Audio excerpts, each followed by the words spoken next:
I typically look at the fact pattern. A lot of times, if we're talking about representations in a purchase agreement, a lot of times you can make them, you might have a knowledge qualifier. So seller to my knowledge, and that particular client, I'll use an environmental example. They may have just done a phase one, they may have done some work, so they know there's absolutely no issues.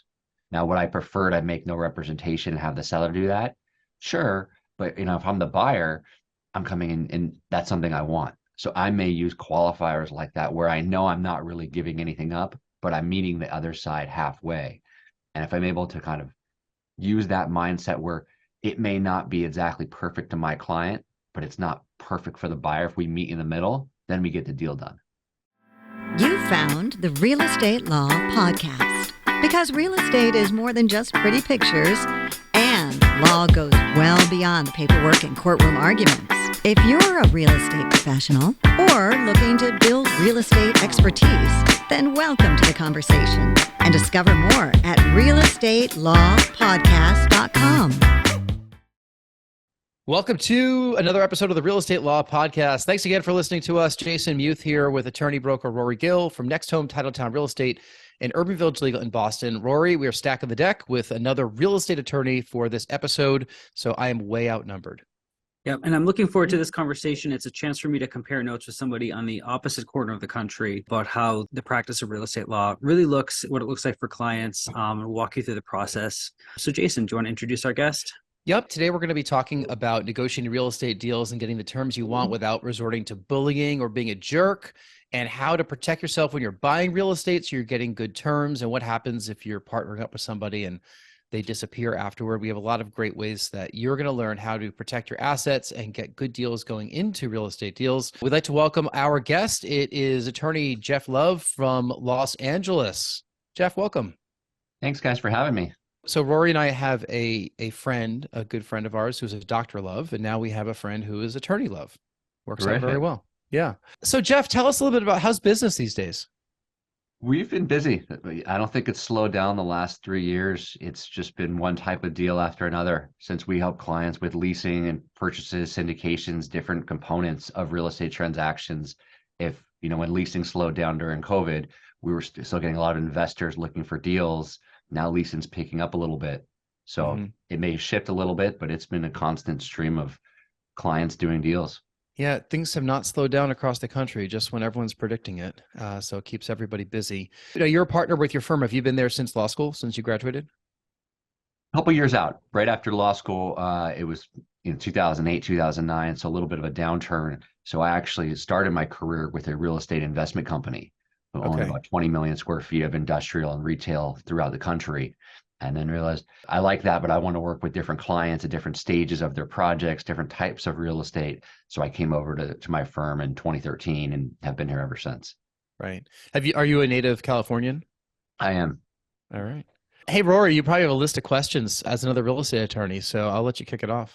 Just kind of build off of the current trends or thing. So, business is still relatively strong is what you're reporting, but, what shifts have you seen? Because certain components of the real estate market, commercial space, residential space, are all behaving very differently. So what are some trends that you've seen in the business? One is office, which you can probably expect. Even in Southern California, we're still at probably 50% occupancy. Tenants are starting to go back to their office spaces, but nothing like it was. We're seeing a lot more concessions from landlords, not necessarily lowering rent because they want to maintain their cap rates in case of, sales, but a lot more concessions, free rent, TIs, no guarantees. That's kind of expected. Industrial is still incredibly hot, both from leasing and sales. You can't find it in Southern California. That's been hot. That's staying hot. And we're seeing a lot of investors starting to move out of the state. We're getting more and more rent control. We now have statewide rent control. There's constantly bills being proposed to even chip away at that and make everything rent controlled. So I have a number of clients selling their multifamily buildings and going to other geographic regions in that same asset class, or just being done with multifamily completely, trying to find, triple net retail, other types of property, short-term rentals to kind of allocate risk and get out of the state. Well, I'm guessing they're not going to be coming to Boston because that's being proposed here too, right, Rory? Unfortunately, we've had a statewide ban on rent control for decades. And now the city of Boston is starting to chip away at that in kind of a misguided effort to address the housing shortage. So, hopefully we won't be seeing the same problems come here in the future. That's kind of interesting to talk about California, because when real estate gets talked about on a national basis, some people kind of almost take with glee an exodus from California, people leaving the state. Is that reporting overblown, or is there some truth to that? Actually, just read an article on it yesterday. A lot of it's overblown. People are obviously leaving, but people are coming in as well. It is harder to do business. We do, a lot of corporate work as well, and the amount of regulations that you have to comply with, not just for a real estate business, but in general, makes it difficult. But, I'm biased because I'm here, but you have a place where you can, within 3 hours, you can go to the mountains, to the beach. You have good weather. Besides, traffic, it's still a good place. People are always going to be here. We have a good tech base in Southern California now too. And as long as you have those businesses, you're still going to need the retail, still going to need multifamily. We have a new Amazon warehouse probably a mile from my own home. So industrial. So all those combined, you've still got people here not kind of leaving as you hear in the news. You would think that there's a huge mass exodus to places like Idaho and Montana and, all these areas that have plenty of land that Californians want to escape the big city. But if that's not necessarily the case, that's an interesting counterpoint to what the news makes you want to believe. You certainly have people leaving, colleagues and clients that are, but the deals that you used to find going to some of those places, going to say, Phoenix was a big one. It's not the same cheap housing that it once was. So your money, it's still going a lot farther than California, but to uproot families and go, it's not to the same degree that I think you're reading about in the news, because people still have businesses here. They're still stuck here. There's still real estate deals to be found. It just depends on what you're looking for. Yeah. One of the things that you mentioned, as we were preparing for the episode, and I alluded to this early on, the topic of negotiating real estate and getting the terms you want without resorting to bullying or coming off as a jerk. Like, what are a couple of suggestions that you have that you've seen in your experience, people that are looking to acquire properties in whatever asset class, where favorable terms for themselves, but they're also coming out of the negotiation where people are patting each other on the backs? I think it's a couple points, and I have one on my desk right now where the other side just sent over a completely one-sided purchase agreement for about 1,000 acres of vacant land. The remedies are all twisted. For example, the only remedy if the seller breaches the deal is for the buyer to terminate, which isn't fair. The buyer spent all his money on due diligence. Seller did something wrong. Seller refuses to buy the property. Buyer has no recourse other than to terminate. When we read that, we say, that's not right. That's not the way to do it. And that in the same deal, the seller making no representations as to the property, different type of deed that's kind of standard in California. So when you read all those, red flags kind of go off for the buyer. Why is the seller acting like this? Now, if there's specific concerns for default or representations, I think curate that section to alleviate it, but you don't make it so one-sided to alienate the other party. And you also are open to negotiating it. Say, I've got a lot of deals where the one party may say, that's a deal breaker. That's hard and fast. We can't negotiate that. And it's a turnoff to the other side without even hearing their concerns or seeing if there's a middle ground. Now, there may turn out not to be one, but I think a lot of the successful deals that we have parties that are putting kind of their reasonable hat on and are listening to the other side rather than just saying, these are my deal terms, take it or leave it. And a lot of that's probably common sense, but you hear it, you hear about these bad deals a lot more often. And if people just took that mindset going in and trying to make it work for both sides, I think we'd have a lot more successful deals. I've seen a lot more of those coming on now with the tight inventory, where the seller side will purport that no negotiation is possible. This is the only form of agreement that we're going to take. And of course, that's never true. Everything is always negotiable, and it should be. But, if you're in the seller's attorney position at that moment, you have, an ethical obligation to your client to be a zealous advocate of their interests. How do you temper that obligation with coming up with a first draft of the agreement that is rational to the other side? I typically look at the fact pattern. A lot of times, if we're talking about representations in a purchase agreement, a lot of times you can make them, you might have a knowledge qualifier. So seller to my knowledge, and that particular client, I'll use an environmental example. They may have just done a phase one, they may have done some work, so they know there's absolutely no issues. Now, would I prefer to make no representation and have the seller do that? Sure, but if I'm the buyer, I'm coming in and that's something I want. So I may use qualifiers like that where I know I'm not really giving anything up, but I'm meeting the other side halfway. And if I'm able to kind of use that mindset where it may not be exactly perfect to my client, but it's not perfect for the buyer. If we meet in the middle, then we get the deal done. Because I have clients like that, I want to win just to win in the sense where my purchase agreement, I've got the upper hand, I've got the leverage. But what you do is you may churn off certain buyers, and we all know, that one buyer that offers the best price isn't always the best buyer. They may take the 45 days of due diligence or 30 days and try to renegotiate or back out. So I want the client to explore the market, make sure that they're getting the best deal possible, and tempering some of that expectation, maybe giving up a little bit is how we usually get there.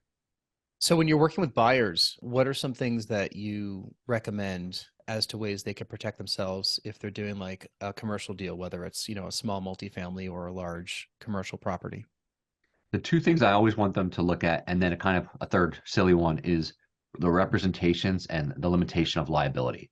So representations are where we get to know what the seller knows. We're obviously going to go in and do our own due diligence, but there are things we may not know about. The seller may have history with the property. They may have made some side deal with the tenant that, maybe it's in a tenant estoppel, maybe it's not. But that's our chance to figure out so we know what the seller knows. So focus on those. Maybe, if it's a unique deal, what do we want to know? And try to put those representations in the deal. And in terms of limitation of liability, that's one we get a lot. And obviously the seller wants to cap their liability. When they sell the property, they want to walk away. But there are things in due diligence process that we may not discover until we get into the property. So we really want to make sure that cap, if we agree to a cap on the seller's liability, that's going to protect us from potential claims. And taking a look at that, not just saying, listening to the seller 3% standard or 5%, but making sure the dollar amount is going to protect us and looking at that in conjunction with those representations. Those are the two areas we negotiate a lot. The silly one, take a look at the notice provision of some of these purchase agreements. I've had a handful of clients go down to, 4:55 on a 5 o'clock deadline and think I can just email it. But the notice provision says, hey, you got to send it through overnight courier or mail or some other mechanism. Just making sure you understand how you have to deliver notices in these deals.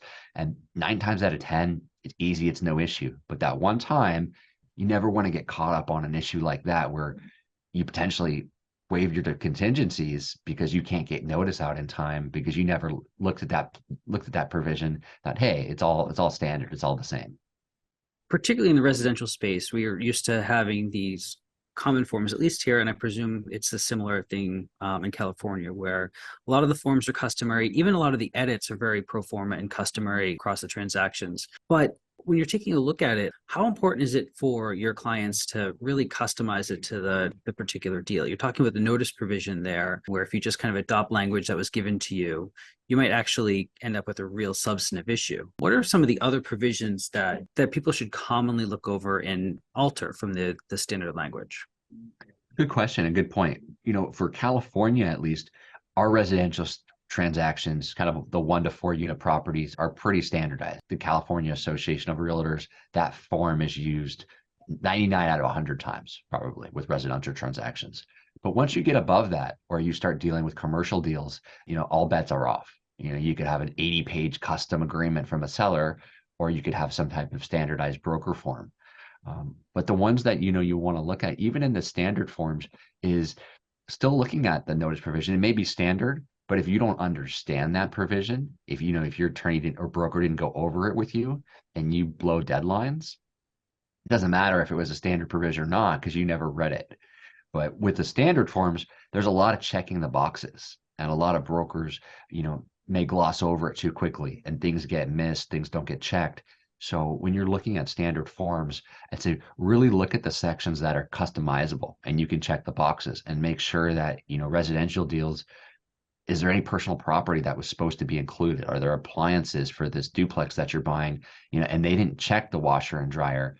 It's a small monetary dispute, but still, it's one that you don't need to have if you took the time to check those. The residential transactions are, relatively straightforward, at least compared to the others. And there's just the tension between the seller who is trying to solidify the deal as much as possible to make sure that there are as few outs as possible, whereas on the buyer side, you're trying to preserve your right to do more due diligence and to back out of the deal as many points as you possibly can. So it's a standard tension we have, and we have kind of the common things in the residential transactions. But when you're go into the commercial space, there are a lot more phases of due diligence, environmental things that you just don't have on the residential side. What are some of the big things that someone who's maybe new to the commercial space should be looking for in their due diligence phase? Title becomes a lot more important, because we're dealing with commercial. So there may be other types of easements through the properties that you may not find in a residential area. There may be, different types of liens on the property. So you really want to make sure that you're actually looking at that title commitment to understand what you're getting. There are endorsements you can get to a title policy that a lot of times with commercial deals have a lot more practicality, than the residential deals. So you really want to look at title. You may want to look at a survey, especially if there are any type of, boundary issues and you're trying to do a development. You may want to actually really understand if there's any encroachments, any type of issues you may have to deal with. And that goes kind of hand in hand with title. The other two that I see a lot of are, just kind of skipping over environmental. With a home, it may not be an issue, but when you're buying a commercial property, you may be next to a dry cleaners or across the street from a gas station, and you want to make sure there's no issues. There's no groundwater migration. There's no chemicals in the dirt where you're going to buy this property and now you're going to spend X amount of dollars doing remediation because you didn't actually do the diligence and understand that maybe the property's dirty. The last issue I see, a lot, especially with new investors don't really know what they are, is where you can chime in, is a tenant estoppel certificate. And what that is, I may be buying a 10-unit apartment building and I've got all my leases, but I don't know what's not in the leases. Did the seller have any type of side deal? And that estoppel certificate is basically a document where I, as the buyer or the seller, go to the tenant and have them confirm certain statements that are in the lease that are accurate. This is the rent, this is the term, so that the tenant can't later say, oh, sorry, new owner, but the prior owner said I have a 10-year lease at $100 a month. You say, no, you signed this estoppel certificate, and you can't change your mind. You're stopped from denying what you represented in there. And why that's important is because maybe I have a claim against the seller, if I had representations and they were breached, but now I'm still stuck with that tenant. I've got a monetary claim against the seller, but I don't want that. My plan was to tear down the property and rebuild it, and now I'm stuck with a tenant with a 10-year lease. So you really want to make sure you're doing those certificates and understand them. So I presume, though, that we don't just wait until we're about to close to ask for the estoppel certificates. You must ask for that in the original agreement with the seller and obligate the seller to gather these estoppel certificates. Is that right? You do. A lot of this is negotiated in the purchase agreement because, if it's a 100-unit apartment building, the seller may not be able to get them from everyone. So maybe it's an 85% threshold and the seller can do the last 15%. But I want to make sure they're obligated to do that. And all of these items are things we want to do during our due diligence period. So if the results aren't what we expect or want, we have the right to terminate the deal and get our deposit back.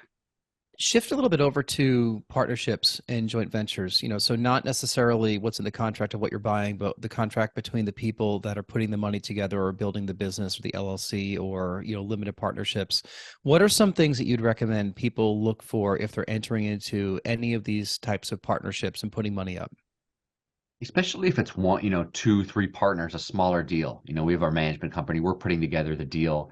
A lot of times I get clients, here's my legal Zoom operating agreement. Here's my form operating agreement this person did. And a lot of times they're fine, but you get what you pay for in the sense that they're not customized to you. And a lot of times we'll get partners, maybe one's younger, maybe one's older, maybe a life event happens, but eventually, they want to need a business divorce, someone dies. Do I want to be in business with my ex-partner's spouse or a kid? Maybe I don't get along with them. And without having some type of mechanism in that agreement, now we have a fight. And potentially it could be easy, it could be nasty. So a lot of times what we'll look for in these agreements is what's called a buy-sell agreement, basically your business prenup. And we may go through certain triggering events. What happens on one of our deaths, a divorce? What if one of us just want to exit the business?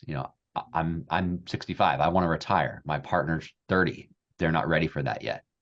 And make sure we talk about it beforehand when everything is good and we're entering into the deal, so that it's still a difficult conversation, but it's much easier to have rather than when there's a fight or some life event happen and I'm dealing with an ex-spouse.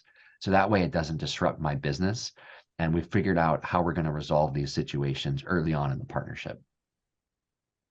Yeah, sometimes people can get caught up in the excitement of getting into a partnership and a deal, and they might forget to protect themselves, on the exit.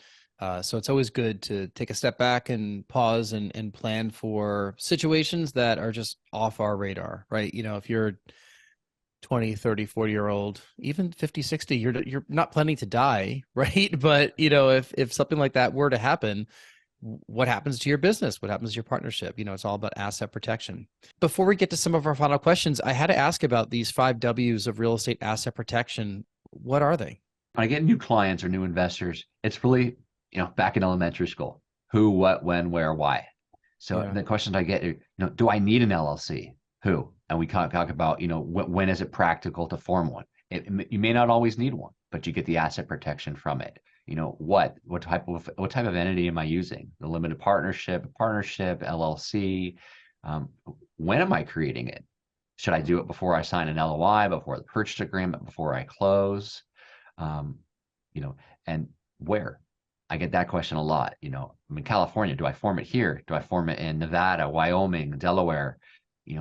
And each situation is different. But you really want to, before you go out and you create these entities or spend money, that's when, a real estate attorney or your advisor comes in and can really go through, these kind of 5 W's, even the how do I create it, to make sure that you're forming the right entity, the right place, the right time for your specific project. Yeah. So don't just go to Chat GPT and LegalZoom and call it a day. That's why we have esteemed legal attorneys like the two of you, Rory and Jeff, to give the right guidance and use your expertise to actually, predict a situation that you might not even know is going to happen. Rory, any final thoughts for Jeff before we get to our final questions? No, I just want to say, you've touched on very briefly, all the value that a real estate attorney brings to the transaction, and it's not necessarily just mechanical. There are a lot of ways that you advise. We have the advantage in Massachusetts as being an attorney state for closing. So everybody who's buying or selling real estate is almost forced to engage us along the way. I know California is a title company state. What's the pitch that you make to people who are skeptical that they even need an attorney involved in the transaction? Another good question. And a lot of times they're not. If you go to a good attorney and you're not needed, I'm gonna be the first one to tell a client, you don't need me yet. You don't need me at all. We add value with new investors or seasoned investors by being able to negotiate deals and tell you about terms that you may not know about, avoiding the pitfalls, the red flags that we've seen through prior experience that maybe you haven't. But a good attorney, they're going to add value, and you may not see it at the outset, but when we get that call, 6 months, a year, 18 months later, oh my gosh, this happened. My contractor did this, the seller did this. I'm so glad we had that contract. You saved me all this money, or I got me the deposit back because you put that language in this deal. That's when we add the value. And a lot of times you may not see it up front, but you're, almost like insurance, you're paying for it now. You don't get the value until you need it. Sometimes that's the case with attorneys too. We're advising to help you avoid the risk, to make sure that the deal goes according to plan. Yeah. So if you're listening to this and you're doing a deal and you don't think you need an attorney, put one in your back pocket, make a relationship, call around, ask around who you use, go on the forums on Bigger Pockets, Facebook, whatever, and find somebody and build these relationships. Thankfully, I just asked Rory. It's easy for me, but not everyone has that luxury. So, and what you don't know, you don't know going into the deal. But if you're doing your first deal, you need to have legal representation or somebody that actually you can have a conversation with, and also value their time is one thing I'll say. I'm the non-attorney on here, but we all have the friends or family that just have that one quick question, right? Hey, can I just ask you a quick legal question? I'm sure you get that question all the time, Jeff, right? Maybe you'll answer it, maybe not. Maybe you'll say, "Listen, I'm not your attorney. I can't really officially say this, but we get it. All of our time is valuable. At some point, you should pay these people for just that quick question, right?" Let's get to our final questions, and then we'll learn where people can reach out to you, Jeff, if they want to learn more about you and your practice or have questions. We ask these of all of our guests who come on the podcast just to tie things up and learn more about you. First question, if you can get on stage for half an hour and talk about any subject in the world with zero preparation, what would that be? Oh, that's a good question. Probably baseball. I've always loved it, and I'm getting more into it now. I have a 7-year-old, so it's been little league. I'm coaching his team, and it is a part-time job. So I'm still learning about little, nits and things that I never knew, but that would be something I'd be good at and enjoy that talk. Did you play growing up? Not very well. I was always throughout little league through maybe beginning of high school, and after that, my skill level just kind of ended. It's interesting people finding their way to baseball because a lot of people like myself find our way away from baseball, as time has gone on, but they just put a number of new rules in Major League Baseball these days with the pitch clock and try to keep the game a little bit more exciting.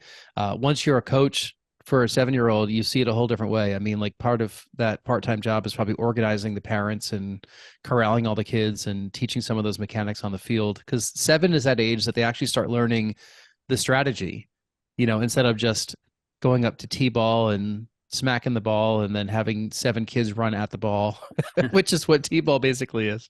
And they learn the rules. This year's been exciting because a lot of the players on this team, they couldn't name one professional. They just didn't know about baseball. And now towards the end, they're naming all these players on these different teams, and you see them learn, you see them get better. And that to me was exciting and make us all worth it.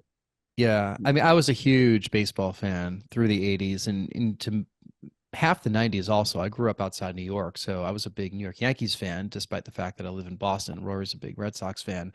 And that was a very fever-pitched and exciting rivalry for a long time. And then the 2000s came and the Red Sox finally won, and it became a little bit less fervor. People are still very excited about baseball in Boston. I mean, like that Fenway Park is always sold out. You must go to the Dodgers, and see. Are you a Dodgers fan? Yes. Yeah. So, that LA Coliseum is that the stadium, right? LA Coliseum? The Dodger Stadium. Dodger Stadium. I'm sorry, Dodger Stadium. That's a fun place to watch games. But I used to know all the players on all the teams back in the day. And then Rory and I played adult rec softball for a long time afterward. And I think that most of my career playing and being involved with softball, I didn't watch baseball at all, which is weird. It's very strange, but you still know the rules. And I think if I were to go back out there and coach a game again this year, man, I'd be screaming and know exactly what to do. So I will say quickly, the new games they're a lot of fun. That pitch clock, it's changed a lot, but they're a lot quicker, and it's easier for even non-baseball fans to kind of sit through it because it's more active, it's quicker. And they sell beer later in the game now too, as a result. True. Second question we have, tell us something that happened early in your life or career that impacts the way that you're working today. One of my father's, business associates, he was a real estate developer. And that when I met him and he actually developed buildings, and you say you're investing in real estate, different things, but he built buildings from the ground up. And I thought it was the coolest thing, you make something out of nothing, and had actually models in his office. And I think that event, meeting him and seeing that, was really where I got the real estate bug. And I wanted to go to law school to actually learn about real estate and contracts with the goal of being an investor and developer. And somewhere in the last 10, 15 years, I love that, but I actually like advising clients more in all the different types of their projects and kind of being behind the scenes. How old were you at that point? Do you remember, or ballpark? Early teens, 11, 12.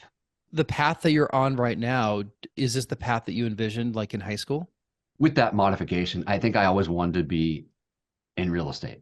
I think I was more a developer and being, doing the deals myself. And now I'm the attorney kind of behind the developers. But, with that modification, I think, I went to, college with the mindset to go to law school to learn about contracts, to go into the real estate business. That's fascinating also. Again, if you're listening and you have, like preteens or teenagers, think about how impressionable that one thing might be for their entire pathway and their entire career. I know for me, I went to Brown University, and I went there because I went to go visit relatives in Rhode Island when I was probably 13 years old, and I had a great trip and I loved it, and I wanted to get to Ivy League school, and I looked into Brown, and sure enough, that was like the one that I set my mind on from that point forward. And all these years later, I don't, I'll visit every so often, but you're proud of your alma mater. So I could say I went to that school because of that one little thing when I was like 12 or 13 years old. Same thing with you. Wow. Yeah. Final question we have. Tell us something that you're listening to or watching or reading these days. I'm reading mainly children's books, to be honest. Yeah, we are too. I've got 3. So, you name one of these different series, that's basically what I'm reading. When I get a little free time, which isn't rare, I tend to go back and reread some of my favorites. How to Win Friends and Influence People, very famous book. I probably try to read that once a year. And the reason I go back and read the same books is, I always learn something new when I go back to it. And those are my business books, so to speak. That the 4-hour work week, I learn things from them. They help me deal with, negotiate with other people, hearing other people's mindsets. And then my parent books, how to deal with your kids. Even if you don't have kids, some of those books are actually good. They teach you how to deal with, uncontrollable toddlers. Well, just change that toddler and make it, the attorney on the other side, the other, the broker, the business person. It's dealing with people, how to put yourself in their shoes.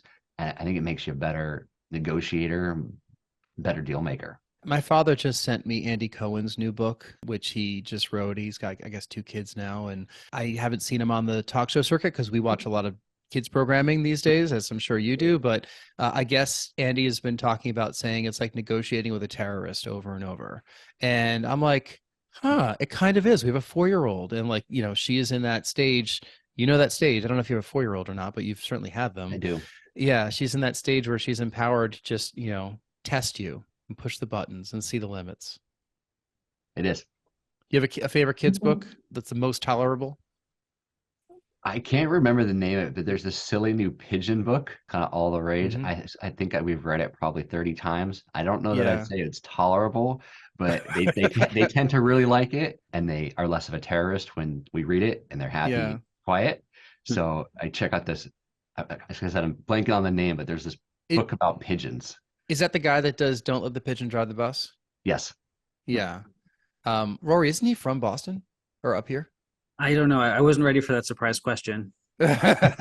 Mo Willems. I don't know where he's from. Yeah. We're into the "What Would Danny Do" series. So anyhow, Jeff, this has been a pleasure of a conversation. I always like the questions at the end because they kind of humanize some of the conversation as well. We're all talking about legal work and protecting ourselves and getting into good deals and, high level attorneys. But, one thing that we should all remember with the people that we meet in our travels is that we all have other lives too. Jeff, you have kids, you're talking about Little League, even a high level attorney, Los Angeles based attorney like yourself. Sometimes, just being on the field with the kids is, where you'd probably either rather be or what you'd want to talk about. And we all have those sides of our lives too. We should all remember that. Jeff, where can people reach out to you if they want to learn more about you? I think the easiest place is probably check out our website. It's gibbsgideon.com, and it's got my bio, phone number, email. Always happy to chat. We will put that in the show notes. Rory, apparently there's sirens outside. What's going on there? That was just a truck right outside my window. So you can come find me in the office, which is right on a busy road, or you could look at me through my law practice. That's Urban Village Legal, urbanvillagelegal.com, or my real estate brokerage, Next Home Title Town. That's nexthometitletown.com. Awesome. All that stuff will go into our show notes. There'll be links there. You can easily find everything that you need. Thank you for listening. If you've enjoyed this episode, we really appreciate comments, 5-star reviews. If you want to be a guest on the podcast, please reach out to me, Jason at nexthometitletown.com, and we'll get you started, get you scheduled. Rory, Jeff, thank you so much. Thanks for being 2 real estate attorney guests and offering up all that great advice that I'm sure that we will all heed and rewind and listen once again over and over as we do lots of great deals and protect ourselves as we're trying to grow our assets. So thanks again, and thank you for listening. We'll see you next time. This has been the Real Estate Law Podcast. Because real estate is more than just pretty pictures, and law goes well beyond the paperwork and courtroom arguments. We're powered by Next Home Titletown, Greater Boston's progressive real estate brokerage. More at nexthometitletown.com. And Urban Village Legal, Massachusetts Real Estate Counsel, serving savvy property owners, lenders, and investors. More at urbanvillagelegal.com. Today's conversation was not legal advice, but we hope you found it entertaining and informative. Discover more at realestatelawpodcast.com. Thank you for listening.